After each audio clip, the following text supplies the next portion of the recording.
Wito huo umetolewa na vijana hao mwishoni mwa wiki iliyopita wilayani Misenyi kupitia risala ya vijana katika kuadhimisha siku ya vijana duniani iliyoandaliwa na taasisi ya MAPEC, ambapo vijana hao waliomba serikali kudhibiti tatizo la uingizaji wa dawa za kulevya zinazoendelea kuathiri vijana katika wilaya ya Misenyi. Nafasi nyingi zinazohusu maamuzi katika ngazi ya kijamii na kitaifa mara nyingi hawapewi vijana kwa sababu ya itikadi ya kiumri.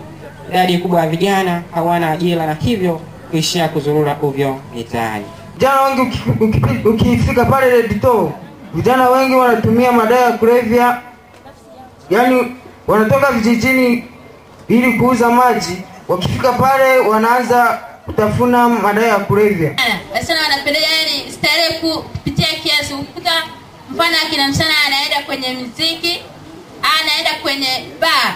Unakuta msana anaacha shule anakimbia kwenye kufanya kazi katika bar.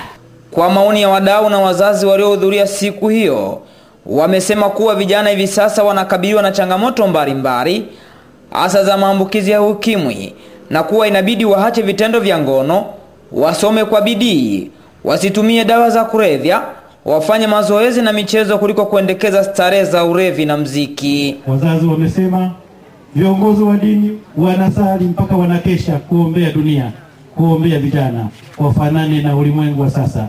Ninyi mnazidi kupotoka kabisa.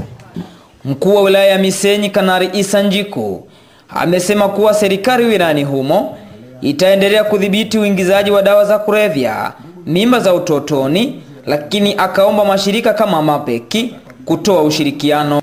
Maadhimisho haya yaliyoandaliwa na MAPEC kwa ubia wa shirika la RFE, TACAIDS na ZAC yalitanguliwa na maandamano kupitia mitaa kadhaa ya Kiaka, burudani mbalimbali, na siku hiyo huadhimishwa ili kuwapa fursa vijana kuonesha nguvu na uwezo wao kifikira na kimtazamo.